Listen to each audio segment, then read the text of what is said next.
of incognito mode. Interesting. I'm enthralled. Have you ever used incognito mode before? Yeah.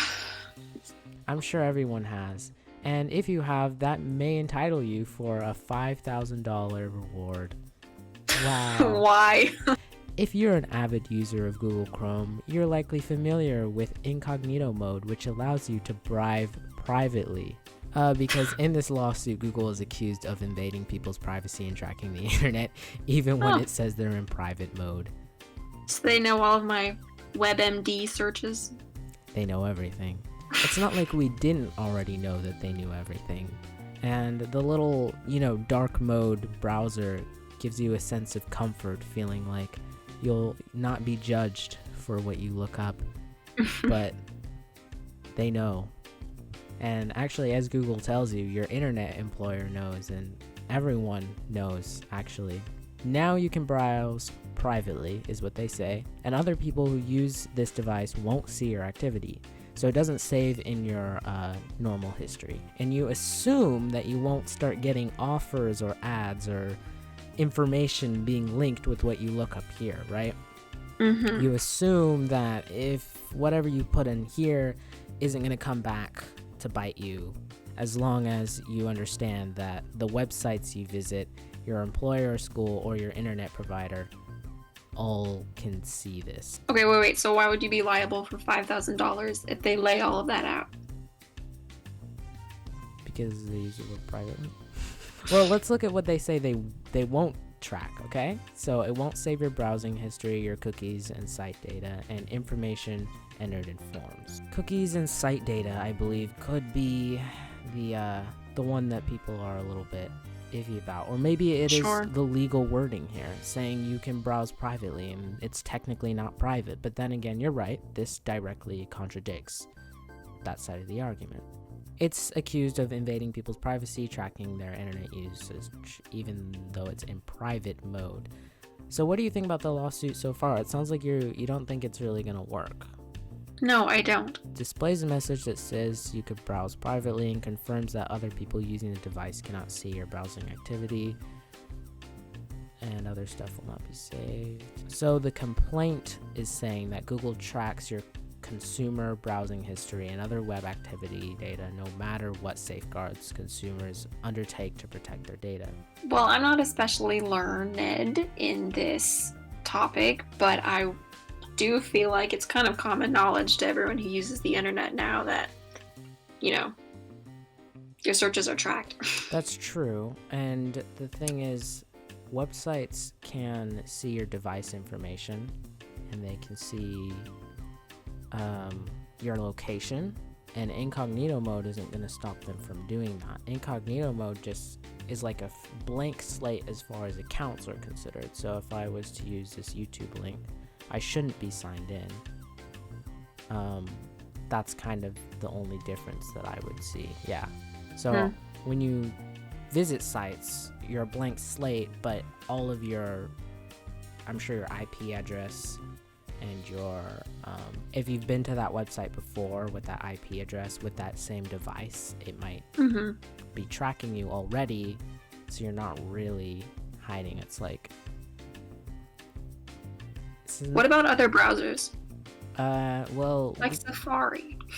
Do they have a incognito mode? Oh, they have private windows. So here's Firefox, but Firefox is considered to be significantly safer than Chrome. I used to use Firefox on school computers just because I liked the logo better.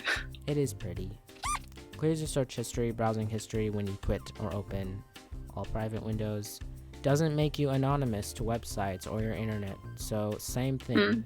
Same thing. This is literally the exact same thing. But they lay it out, maybe their legal language is a little bit stronger. So they use the word private browsing, but then they follow it up with does not mask your identity. So they're saying private browsing, got it. That's what we call it, but it does not mask, like I said, they can still gather information and they can still see that your IP address is the same, and they can still see the device is the same. It does not, Yeah, so cookies again. So it's debunking the fact that private browsing removes all traces of activity from your computer. Saying, yeah, some savvy websites can still get your information. I just nodded and I realized you couldn't see it. Okay, this one's kind of concerning. Makes me wonder why people even use it. Private browsing still doesn't display browsing history. Reality, private browsing will, by default. What? Okay. Essentially, it's not as safe as people thought it was, and it seems like the answers have always been there, and the reality, as Firefox would like to point it out, has always been there, but people just haven't really, looked at the 6 bullet points that they have underneath. Mm. And how laid so nicely how could you out. even fathom clicking on the Learn More tab? Covert and unauthorized data collection from virtually every American with a computer or phone.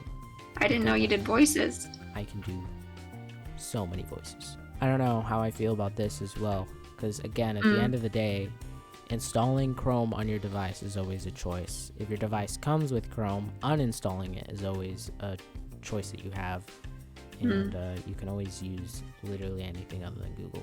But I can understand, I guess, how the Ron Swansons of the world don't know what they're getting themselves into.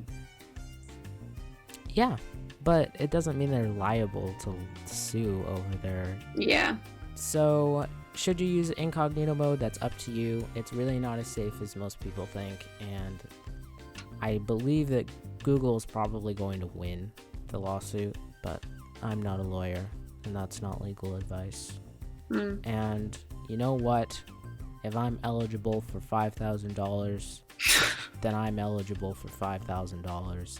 But I am a little bit curious. What were they looking up that was so bad that when they realized that Google can still see them, they're like, "Oh God!" I know, isn't the true moral of this story to just not look up weird stuff? I mean, the true moral of the story is maybe you should read the little legal print. Read the bullet points. Yeah. Click the Learn More link. Before doing some sketchy searches. Why is the FBI at my house? What? How did Google... I thought I was in incognito mode. Alright, so the next story. Do you want to pick? Yeah, let's see. Oh my gosh, can we do the third robotic arm one? Oh, okay. Well, my brother loves General Grievous, and I absolutely hate him. You know when he does the spider crawl thing? I hate it. Look at that. So she's not quite General Grievous, but she does have 3 of the 4 arms required. And one of them is robotic. So look at that. Apparently, this is a very functional extra limb that you could have.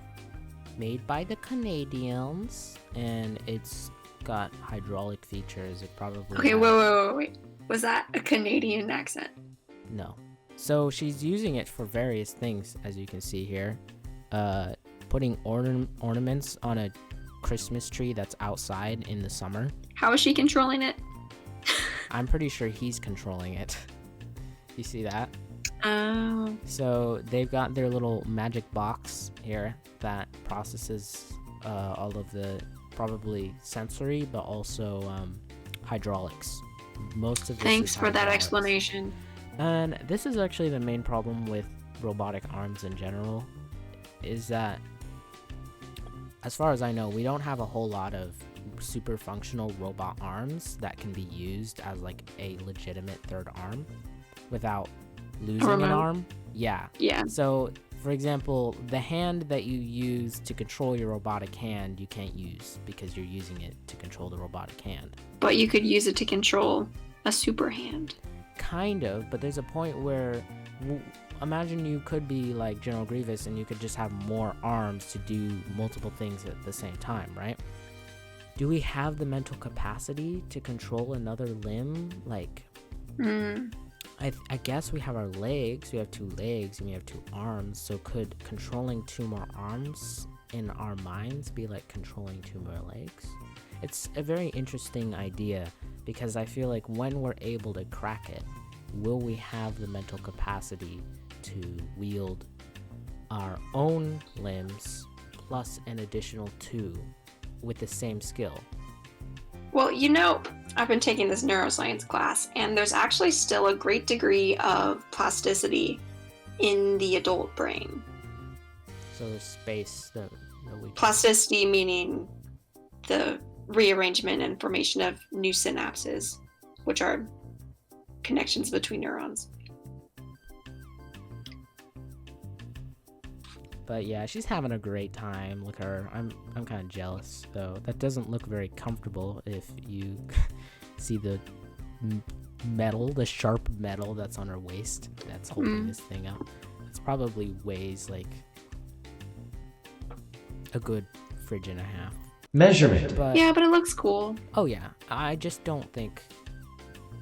So she's picking apples, but not really. Like in this application, maybe, because she has to hold the basket in one hand, so she had a thumb free. But if you think about it, it's sometimes just more work to control with a controller than it is to just...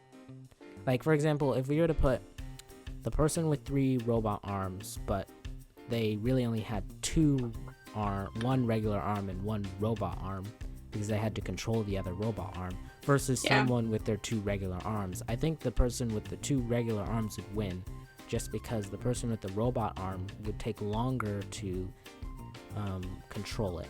It's a different type of feeling, you wave your arm subconsciously, but when you're wired up to a robot arm, you may not have that same level of control. I think that about sums it up. If you like this video, please consider actually tapping the like button. And Natalie, your little hamster, your profile hamster moves. It's a hedgehog. Oh. Hedgehog, sorry. I do know it's a hedgehog. I know it's a hedgehog. I just said hamster.